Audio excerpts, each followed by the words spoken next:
Guys, आज जो मैं आपको बताने वाला हूं वो 6 तरीके, वो 6 टाइप जिसकी हेल्प से किसी भी लैंग्वेज को इजी तरीके से सीखा जा सकता है, जिनको जानने के बाद आपके लिए किसी भी लैंग्वेज को सीखना बहुत आसान हो जाएगा।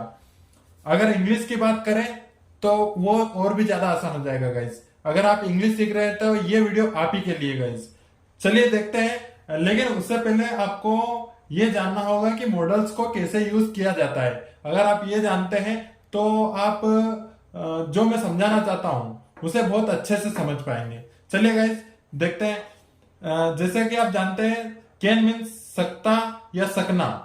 कैन को सकता या सकना के सेंस में यूज किया जाता है टू शो एबिलिटी और कैपेसिटी।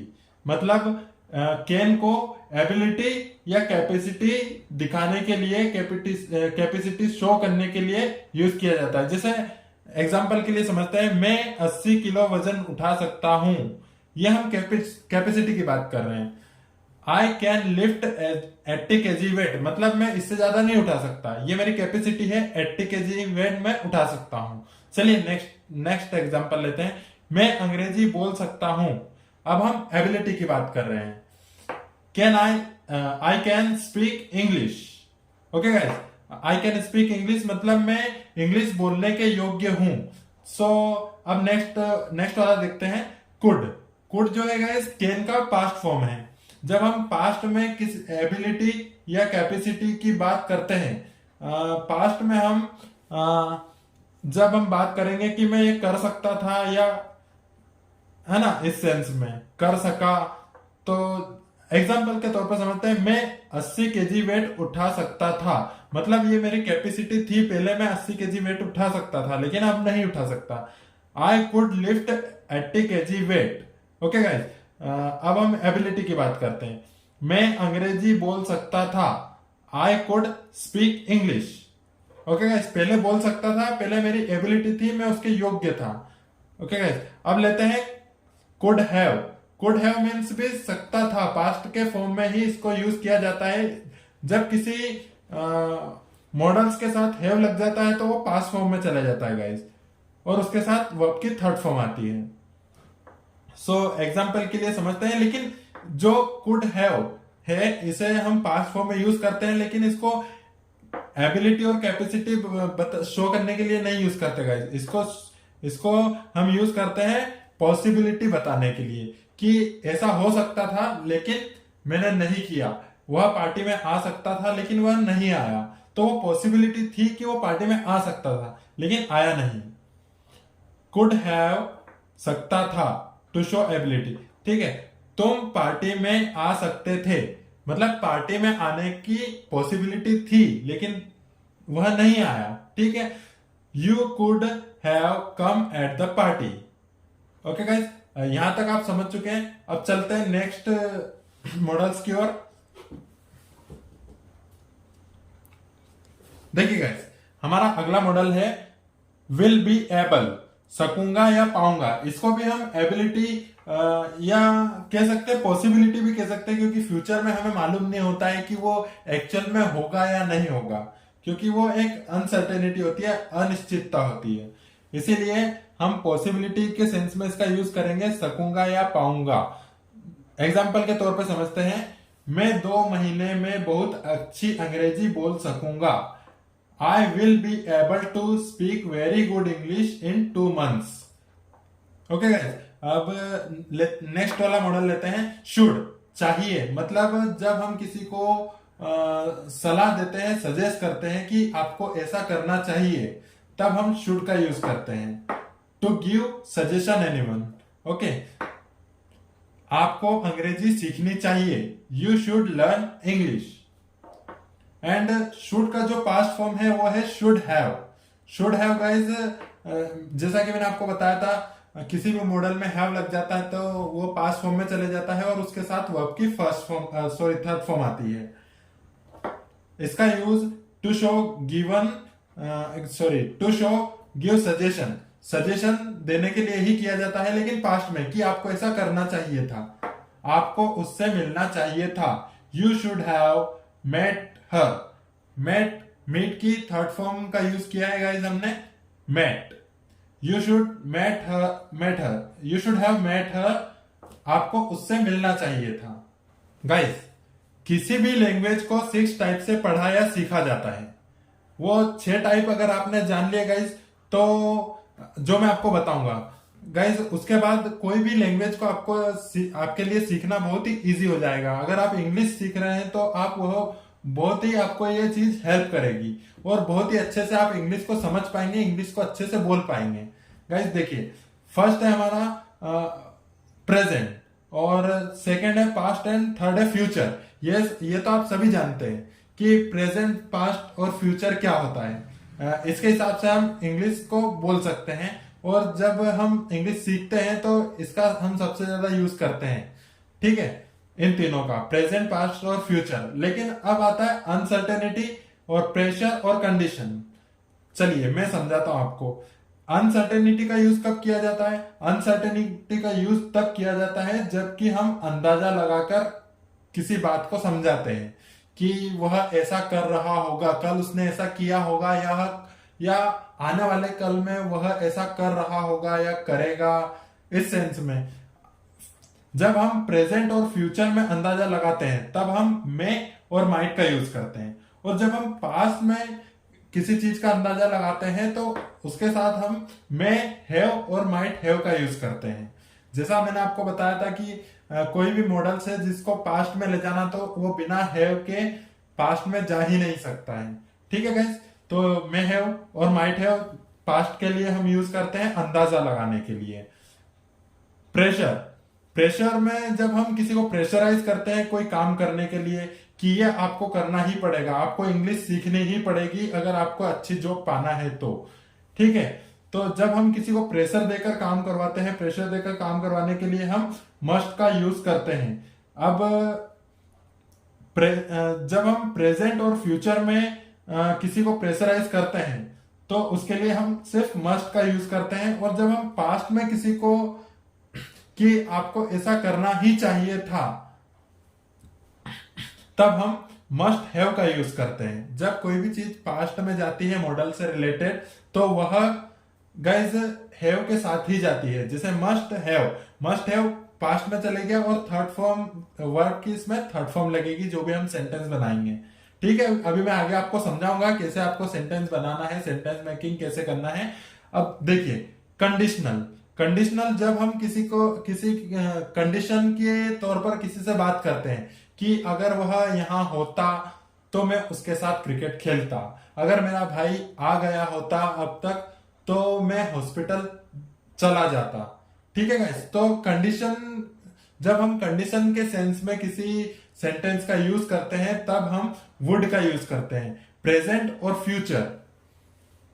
और फ्यूचर में हम सिर्फ वुड का यूज करते हैं जैसा मैंने आपको बताया था।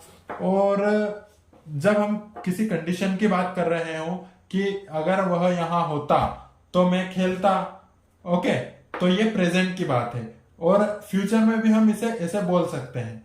और जब हम पास्ट में बोलते हैं कि अगर वह कल घर पर होता तो मैं खेलता या टीवी देखता, व्हाटएवर, जो कुछ भी करता। ठीक है, तो वुड हैव पास्ट में यूज होता है। ठीक है, अब इतना आपने समझ लिया। इसके आगे मैं आपको समझाता हूं क्या चीज होती है। अब आपको बहुत ही क्लियर हो जाएगा जो मैं आपको बता रहा हूं। ये 6 चीजें आपको बस याद रखना है कि किसी भी लैंग्वेज को सीखने के लिए ये 6 तरीके आपको याद होना जरूरी है गाइस। इनके बारे में आपको समझना जरूरी है। Present, past, future, uncertainty, pressure और कंडीशनल। गाइस, इनकी हेल्प से आप बहुत ही इजीली इंग्लिश को सीख पाएंगे। ठीक है गाइस, चलिए मैं आपको आगे समझाता हूं कैसे आपको सेंटेंस मेकिंग करना है।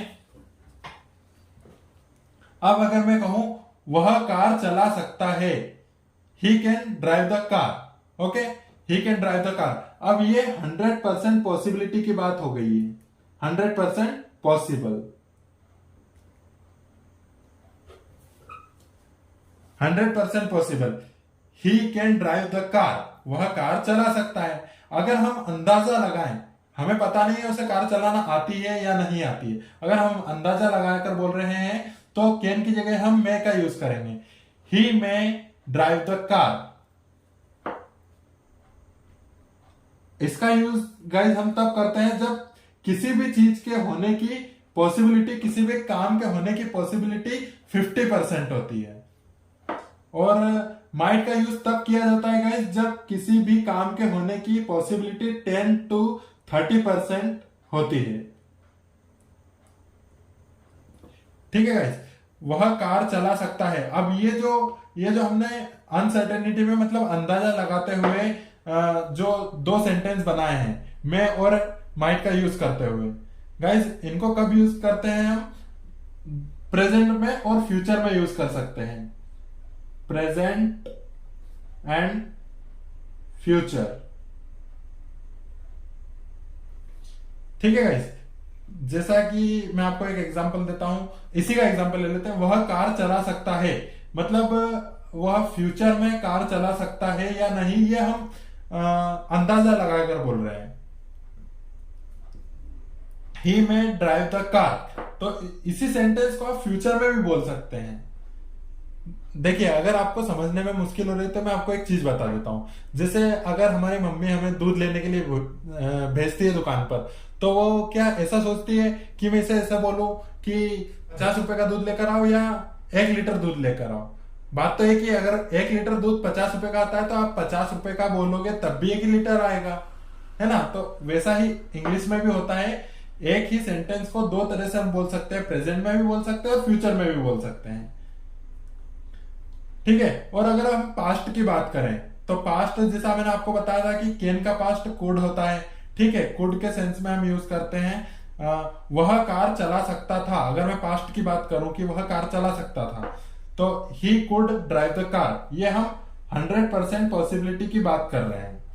ठीक है। अब हम अगर पास्ट में अंदाजा लगाते हुए बोले क्या वह कार चला सकता था, हमें पता नहीं है वो चला सकता था या नहीं चला सकता, तो उसके आती थी या नहीं आती थी, तो हम सिर्फ 50% पता है, हमें अंदाजा लगा रहे हैं हम बस।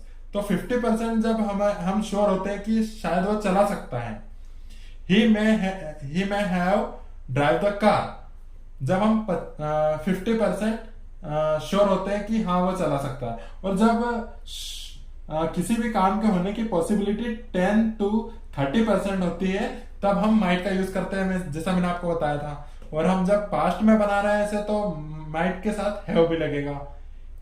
वह कार चला सकता था, he might have drive the car. Okay guys, यहां तक आपने समझा।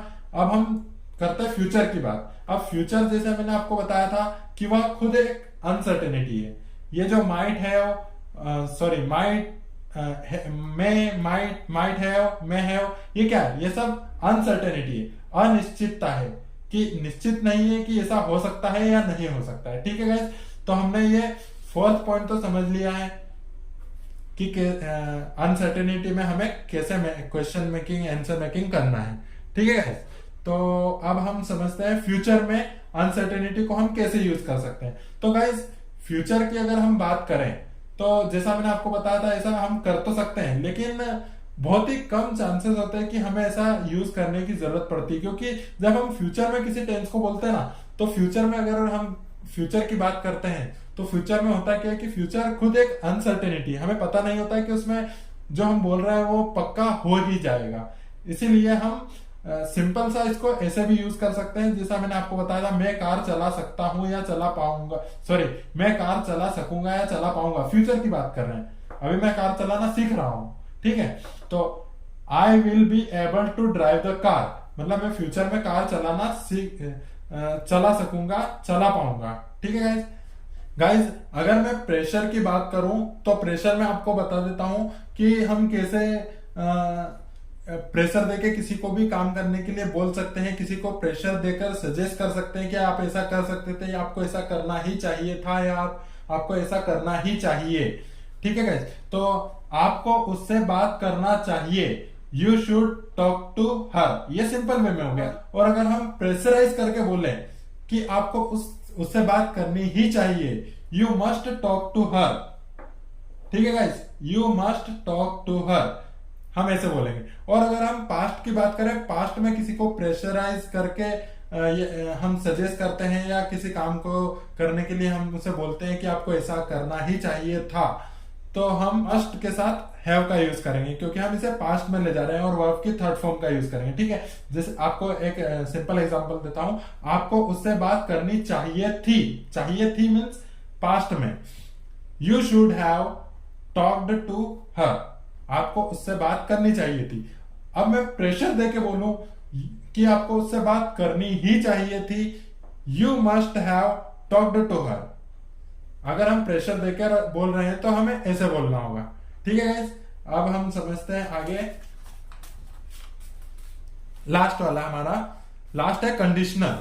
अब कंडीशनल में होता क्या है गाइस कि कंडीशनल में आप जब कोई भी काम कर रहे होते हैं या करने वाले होते हैं तो आप उसे किस तरह से बोलते हैं, एक कंडीशन के हिसाब से बोलते हैं कि अगर आप यहां होते तो मैं अपना होमवर्क करता, अगर पापा यहां होते तो चिंटू जरूर से होमवर्क करता। ठीक है, तो एक कंडीशन की बात हो गई है। तो मैं आपको समझा देता हूं, अगर मेरा भाई घर पर होता तो हम क्रिकेट खेलते। ये मैं प्रेजेंट की बात कर रहा हूं गाइस, प्रेजेंट में हम कंडीशन की बात कर रहे हैं तो हम वुड का यूज करेंगे, जैसा कि मैंने आपको बताया था, ये वुड का यूज करेंगे। ठीक है गाइस, अगर मेरा भाई घर पर होता तो हम क्रिकेट खेलते। If my brother was at home so we would play cricket. ये प्रेजेंट की बात हो गई, प्रेजेंट में जब हम कंडीशन की बात करते हैं। अब हम पास्ट की कंडीशन की बात करते हैं, अगर मेरा भाई कल घर पर होता तो हम क्रिकेट खेलते। ठीक है, अगर मेरा भाई कल घर पर कल होता तो हम कल क्रिकेट खेलते। कल की बात हो रही है, पास्ट की बात हो रही है, तो इसमें हम वुड हैव का यूज करेंगे और वर्ब की थर्ड फॉर्म का यूज करेंगे। ठीक है गाइस, देखिए, अगर मेरा भाई कल घर पर होता तो हम क्रिकेट खेलते। मैं बीते हुए कल की बात कर रहा हूं। If my brother was at home yesterday so we would have played cricket. Okay guys, यहां तक आपको समझ में आया? बस इससे ज्यादा और कुछ भी समझने की जरूरत नहीं है। अगर आपने इतना समझ लिया तो सारे टेंसेस ऐसे ही बनेंगे। परफेक्ट में भी आपको अनसर्टेनिटी, कंडीशनल और प्रेशराइज करने वाली चीजें मिलेगी।